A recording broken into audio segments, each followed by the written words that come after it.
जय हिंद everyone welcome to Gyan tablet.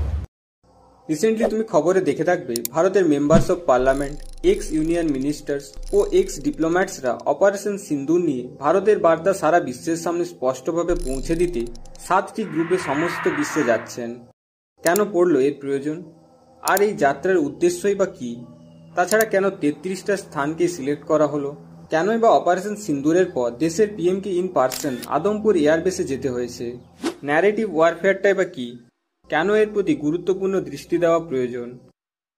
আজকের ভিডিওতে এই টপিকগুলো নিয়ে আলোচনা করব।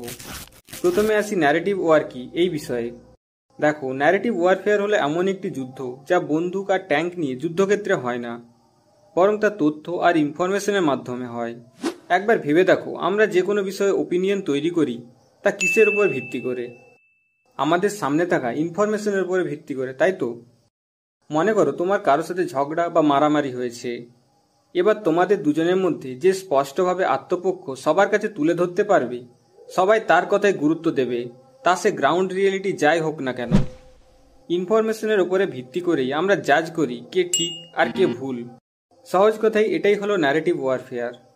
এর বেটার আন্ডারস্ট্যান্ডিংয়ের জন্য একটা এক্সাম্পল দিই। 14 ফেব্রুয়ারি 2019 সালে জৈশ-ই মোহাম্মদ পুলওয়ামায় সুইসাইড হামলা চালায়, যাতে আমাদের 40 জন সিআরপিএফ জওয়ান মারা যান। 26 ফেব্রুয়ারি ভারত রিটালিয়েট করে বালাকোটে জৈশ-ই মোহাম্মদের জঙ্গি ক্যাম্প ধ্বংস করে দেয়। কিন্তু এরপরে কি হয় দেখো। ভারতের হামলার পরেই পাকিস্তান স্মার্টলি সবকিছু কভার আপ করে নেয়, দিয়ে ইসলামাবাদ, বিবিসি, সিএনএন, আল জাজিরার মতো আন্তর্জাতিক মিডিয়াকে পাকিস্তানের দাবি অনুযায়ী ভারতের বোম্ব করা জায়গাগুলো দেখিয়ে দাবি করে ইন্ডিয়ার আক্রমণে পাকিস্তানের কোনো ড্যামেজই হয়নি। এক্ষেত্রে ভারতীয় গভর্নমেন্ট রেসপন্ড করতে বহু লেট করে দেয়। এই সুযোগে পাকিস্তান তার পয়েন্ট অফ ভিউকে পুরো বিশ্বে ছড়িয়ে দেয়, যাকে পরবর্তী সময়ে কাউন্টার করা বড় কঠিন হয়ে গিয়েছিল আমাদের গভর্নমেন্টের জন্য। কারণ সারা বিশ্বের মিডিয়া তখন ভারতের কাছে প্রমাণ চাইছিল হামলার সত্যতা নিয়ে। অনেকে তো আবার ভারতের ক্লেমকে রিজেক্ট পর্যন্ত করে দেয়।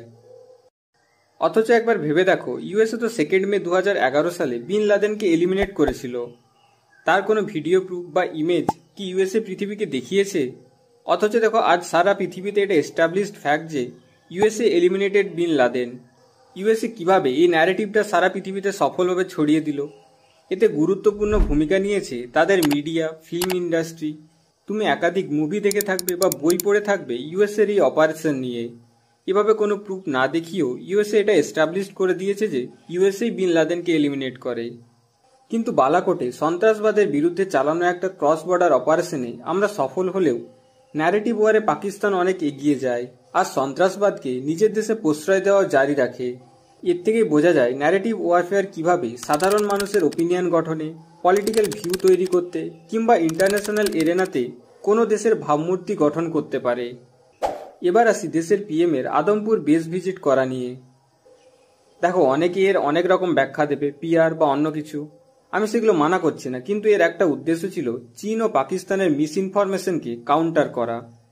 পাকিস্তানি সেনার দাবি ছিল তারা ভারতের আদমপুর এয়ারবেসে হামলা চালায় ও আমাদের S-400কে ধ্বংস করে দেয়, যাকে আরও রং চড়িয়ে প্রকাশ করে চীনা মিডিয়া।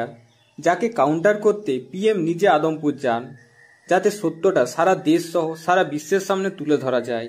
আজকের ভিডিও থার্ড পয়েন্ট, কেন মোট 59 সদস্যের 7টি ডেলিগেশন ভারত সারা বিশ্বের মোট 33টি স্থানে পাঠাচ্ছে। যারা বিষয়টি জানো না তাদের জন্য বলে দিই, গভর্নমেন্ট অফ ইন্ডিয়া মোট 59 জনকে, যাদের মধ্যে বর্তমান member of parliaments, ex union ministers ও পলিটিশিয়ানসরা রয়েছেন, তাদেরকে 7টি গ্রুপে ভাগ করে বিভিন্ন দেশে পাঠাচ্ছে। তাদের মধ্যে 31 জন হলেন রুলিং এনডিএর সদস্য ও 20 জন হলেন অপোজিশনের দলগুলোর সদস্য। তারা East Asia, South East Asia, Gulf nations, northern and western African nations, Europe ও আমেরিকাতে যাবেন। তাদের অবজেক্টিভ কি? তাদের লক্ষ্য হলো পাকিস্তানের ক্রস বর্ডার টেরোরিজমকে পৃথিবীর গুরুত্বপূর্ণ দেশগুলির সামনে তুলে ধরা। তার সাথে অপারেশন সিন্দুর লঞ্চ করতে কেন বাধ্য হয়েছিল ভারত তা স্পষ্ট করা। দেখো, এখন ভারত পাকিস্তান দুটি নিউক্লিয়ার পাওয়ার নেশনসের মধ্যে আর্ম কনফ্লিক্ট নিয়ে বেশ কৌতূহলী সারা বিশ্ব। সারা পৃথিবীর সমস্ত মিডিয়া অপারেশন সিন্দুরকে কভার করেছে, ফলে মানুষের মনে জিজ্ঞাসা আছে কিন্তু প্রপার ইনফরমেশন নেই। এই সুযোগকে কাজে লাগিয়ে পাকিস্তান তার পয়েন্ট অফ ভিউকে চাইনিজ মিডিয়ার মাধ্যমে হেভিলি সার্কুলেট করছে without any evidence, no video evidence, no satellite image, nothing, just সূত্র মারফত জানা গিয়েছে বলে ব্যাস। তাদের বক্তব্য তারা ভারতের 3টি রাফেল বিমানকে শুট ডাউন করেছে, কিন্তু কোনো প্রমাণ দিতে পেরেছে কি?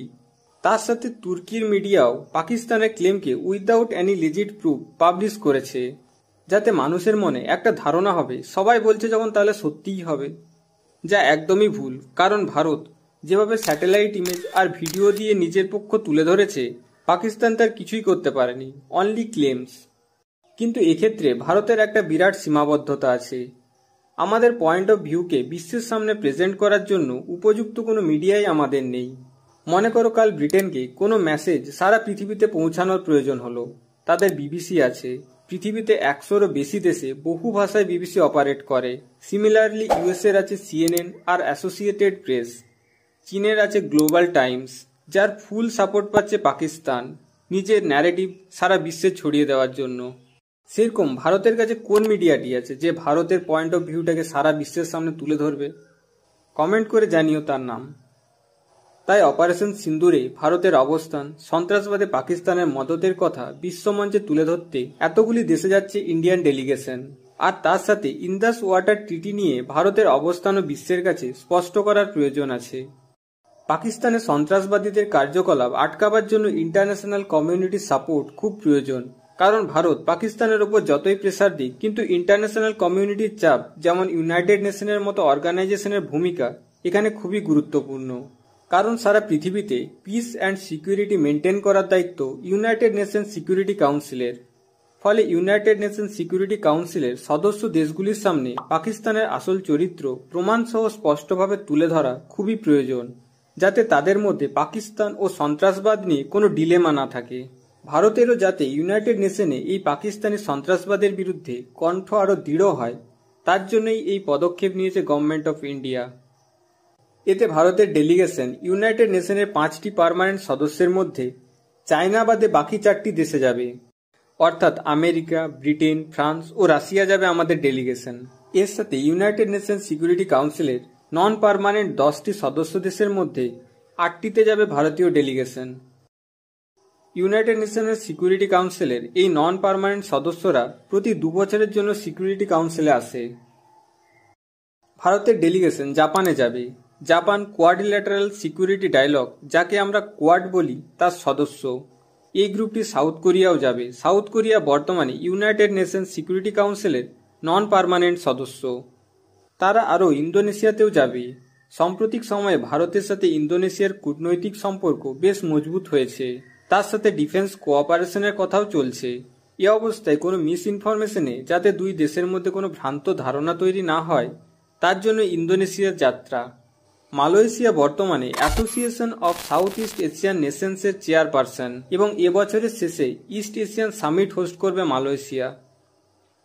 একটা গ্রুপ ইউনাইটেড আরব এমিরেটস সহ ওয়েস্টার্ন আফ্রিকান নেশন যেমন লাইবেরিয়া, সিয়েরা লিওন ও ডিআরসি অর্থাৎ ডেমোক্রেটিক রিপাবলিক অফ কঙ্গোতে যাবে। বর্তমানে Sierra Leone United Nation security কাউন্সিলের নন পার্মানেন্ট সদস্য।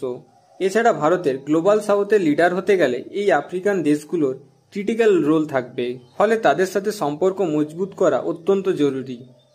এর সাথে Bharat important Gulf cooperation council অর্থাৎ জিসিসি দেশ যেমন ইউনাইটেড আরব আমিরেটস, সৌদি আরব, কুয়েত, কাতার, বাহরিন এখানেও ডেলিগেশন পাঠাবে, যাতে এই দেশগুলোর মধ্যে ভারত নিয়ে কোনো মিসকনসেপশন তৈরি না হয়।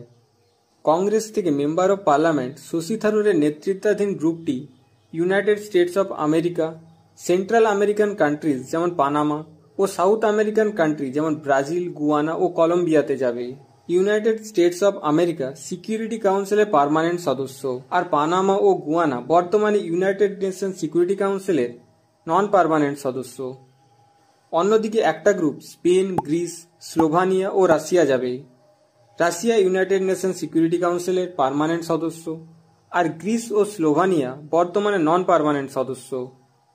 আরও একটা গ্রুপ নর্থ আফ্রিকান কান্ট্রি যেমন ইজিপ্ট, ইথিওপিয়া সহ কাতার ও সাউথ আফ্রিকাতে যাবে। কাতার হল একটি জিসিসি দেশ, আর ইথিওপিয়ায় আফ্রিকান ইউনিয়নের হেডকোয়ার্টার অবস্থিত। এর থেকেই বোঝা যায় ভারতের উদ্দেশ্য হল সন্ত্রাসবাদ ইস্যুতে ইউনাইটেড নেশনে পাকিস্তানের উপর কূটনৈতিক চাপ আরও শক্ত করা। আমাদের এই ডেলিগেশন সেই সমস্ত দেশগুলো ল মেকার্স, বিউরোক্র্যাটস, সিভিল সোসাইটিজ এবং জার্নালিস্টদের সাথে ইন্টারাকশন করবে। ভারতের ন্যারেটিভকে সারা বিশ্বের সামনে তুলে ধরতে এটা করা খুবই প্রয়োজন। ভারত এতে বেশ কয়েকটি বিষয় পৃথিবীর সামনে তুলে ধরার চেষ্টা করবে। যেমন ভারতে 26/11 হামলার পর ভারত পাকিস্তানকে বহু প্রমাণ দেওয়া সত্ত্বেও পাকিস্তানের মূল চক্রী হাফিজ সঈদের উপর কোনো অ্যাকশনই নেয়নি।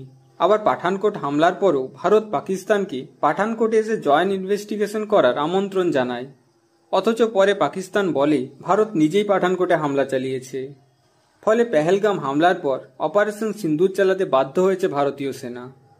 এছাড়া 1960 সালে ভারত পাকিস্তানের প্রতি গুডউইল গেস্টার হিসেবে ইন্দাস ওয়াটার ট্রিটি সাইন করেছিল। এখন পরিস্থিতি অনেক বদলেছে, নদীর জলও কমে গিয়েছে। এর ওপর ভারতের মাটিতে ক্রমাগত পাকিস্তানি সন্ত্রাসবাদী হামলায় গুডউইল কি আর বাকি আছে? সেই প্রশ্নটিও তুলে ধরা হবে পৃথিবীর সামনে। ভিডিওটা এতদূর দেখে থাকলে আশা করব কিছুটা বোঝাতে পেরেছি। দেখো, ইনফরমেশন ওয়ারফেয়ারে আমাদেরও কিছু ভূমিকা আছে। আমরা যদি কোথাও দেশবিরোধী কন্টেন্ট দেখি, প্রথমে আমাদের উচিত এর সত্যতা যাচাই করা, তারপর এটিকে প্রপাগেট করা। আর তা না হলে ইনফরমেশন ওয়ারে আমরা কিন্তু অনেক পিছিয়ে যাব। কমেন্টে জানিও ভিডিওটি সম্বন্ধে তোমার মতামত। এরকম আরও ভিডিও দেখতে সাবস্ক্রাইব টু জ্ঞান ট্যাবলেট।